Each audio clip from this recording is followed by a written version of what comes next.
Sebelum kita mulai, boleh baca Al-Fatihah dulu sebentar, biar tenang, mantap ya, dan mengundang keberkahan. Silakan Al-Fatihah dulu.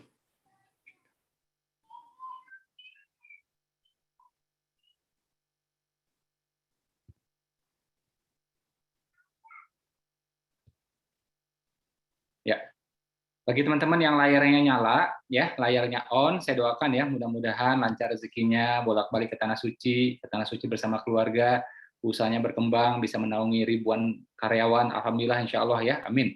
Khusus buat mereka yang layarnya nyala ya, kalau layarnya nggak nyala, nggak on, nanti aja kita doakan ya, karena ini memang bagian dari adab menuntut ilmu ya. Bagaimana kalau serius itu ya baiknya layar nyala, guru bisa melihat kita, guru pun juga bisa terlihat. Itu adab dalam belajar gitu. Makanya saya lihat juga teman-teman ya, ada yang NU, Muhammadiyah, ada yang Salafi dan macam-macam, rule-nya tetap sama. Ya, jadi guru itu bisa melihat memang baiknya seperti itu, ya kan? Nah, makanya saya kasih doa khusus bagi mereka yang layarnya nyala. Jangan sampai udahlah pandemi, udahlah pakai Zoom, nggak bisa lihat lagi, terus mau belajar apa kita ini kan? Nggak cocok udah, nggak pas lah gitu ya. Tadi doa saya khusus buat teman-teman yang layarnya nyala ya. Oke, saya sapa semuanya. Assalamualaikum warahmatullahi wabarakatuh. Ya, alhamdulillah. Allahumma sholli ala Muhammad wa ala Muhammad. Oke, boleh tangannya stretching sebentar ke kanan gini, boleh stretching kanannya masing-masing. Silakan. Ke kiri lagi boleh? Iya, alhamdulillah. Oke, teman-teman ya, sekarang coba lihat muka saya nih. Coba teman-teman bayangkan ya, mungkin nggak ya seorang Ipo Santosa ternyata ternyata seorang Ipo Santosa itu ternyata nebeng sama istrinya. Hari-hari dia dinafkahi oleh istrinya. Ya, hari-hari ternyata dibiayai, ya dikasih makan oleh istrinya. Kira-kira mungkin nggak menurut teman-teman? Masuk akal nggak kira-kira? Nggak masuk akal. Kalau teman-teman tahu ya seorang Ipo Santosa seperti itu, ya pasti nggak mau ikut acara saya. Ya, karena yang teman-teman tahu adalah apa? Mas Ipo orangnya mandiri, Mas Ipo mengajarkan kemandirian. Mas Ipo kuat finansial, Mas Ipo juga mengajarkan kekuatan finansial.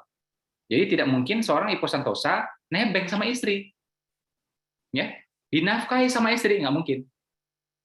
Nah, saya insya Allah nih nggak mungkin, ya. Saya nih, pertanyaan saya, kira-kira para tabiin mungkin nggak kayak gitu kira-kira? Laki-lakinya nebeng sama istri ternyata semua, ya kan? Berlindung di bawah ketiak istri semua. Kira-kira mungkin nggak tabiin kayak gitu? Nggak mungkin. Sahabat mungkin nggak? Umar gitu kan? Ternyata dinafkahi sama istri, gitu, ya kan? Utsman juga ya ditopang oleh istri ternyata. Mungkin nggak kira-kira? Tabiin nggak mungkin.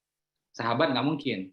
Sekarang pertanyaan saya terakhir, mungkin nggak seorang manusia yang sangat mulia, paling mulia, junjungan kita semua, tidak ada orang lebih mulia daripada beliau, Rasulullah kesayangan kita, mungkin nggak seorang Muhammad, ya ternyata dia nebeng sama istri, ya dia membiayai hidupnya istrinya, mungkin nggak kira-kira?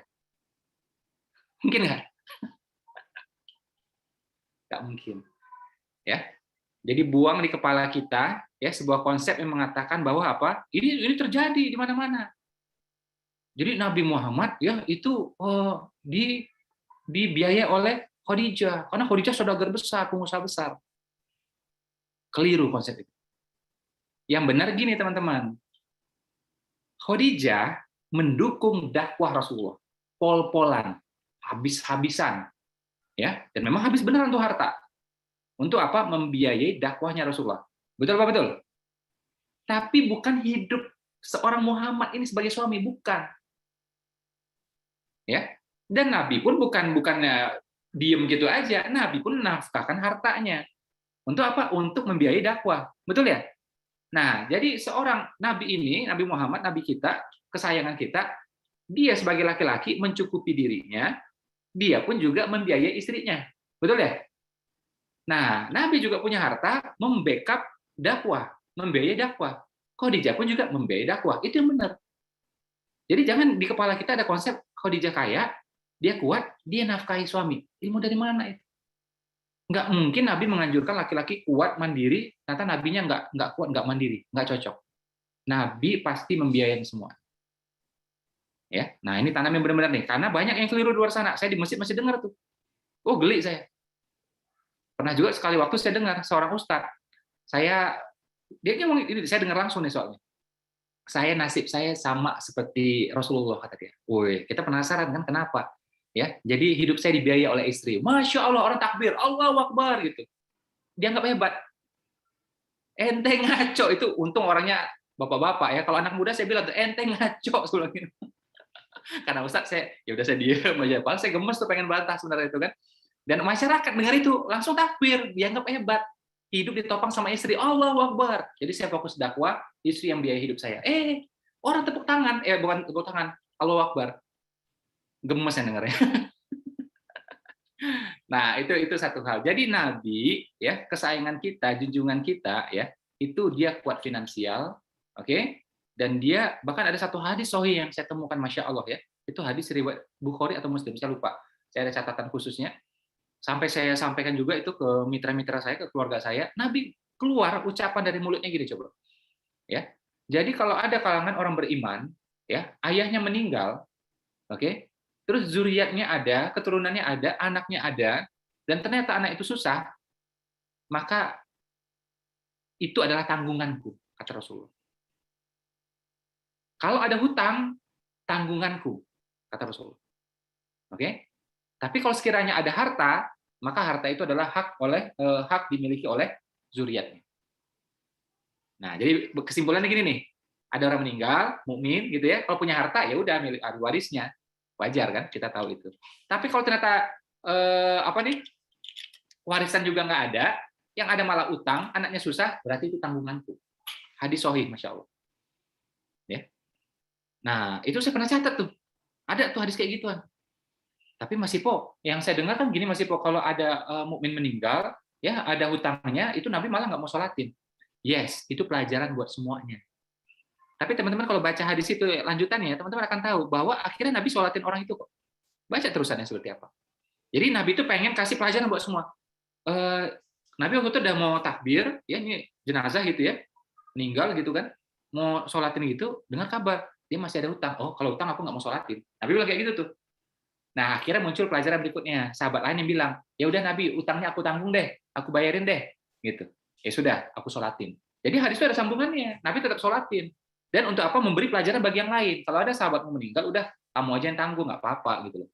Ya. Tapi hadis yang lain tadi yang saya sampaikan pertama tadi, Nabi ya kalau ada orang itu meninggal, mukmin, ya anaknya tidak mampu, ya yang tinggal adalah hutang, berarti itu adalah tanggunganmu. Itu kata Rasulullah. Tapi kalau adanya harta warisan, berikan kepada ahli warisnya. Masya Allah.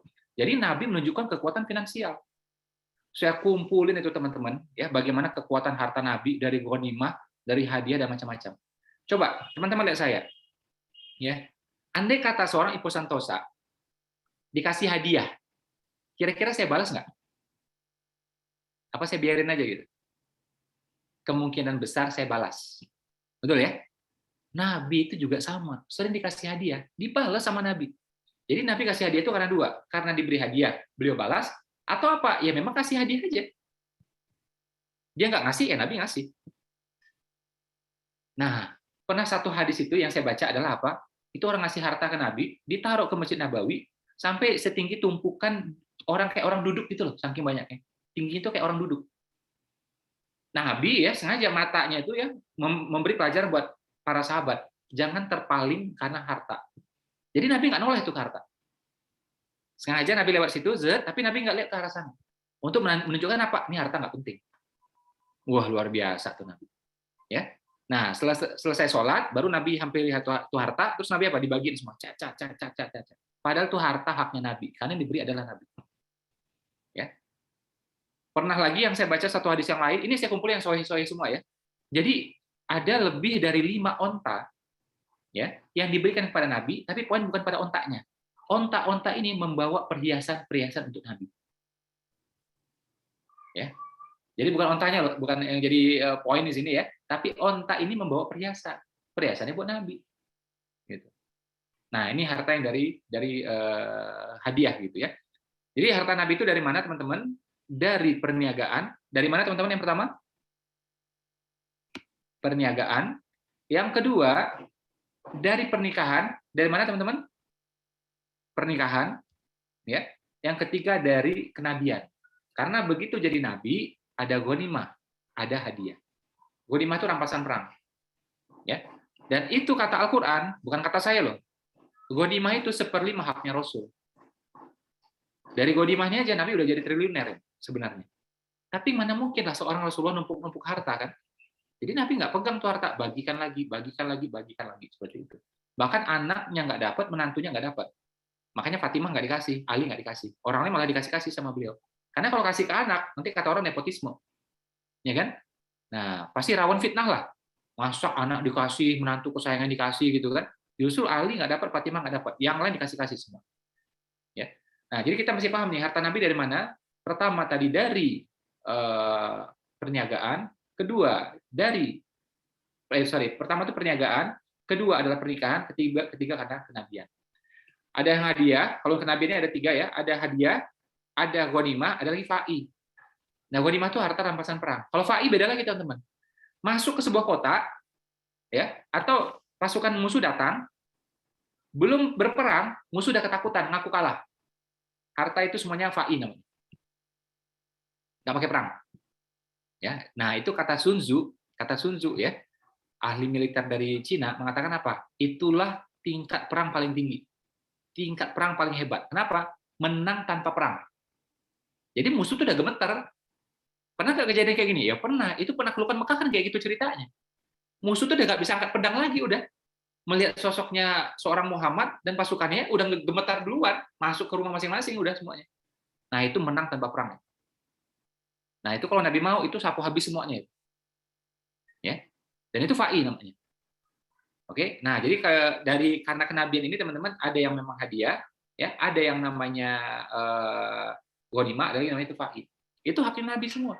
Begitu kekayaan Nabi, teman-teman. Dan ilmu ini dicontoh oleh para sahabat terutama aspek perniagaan.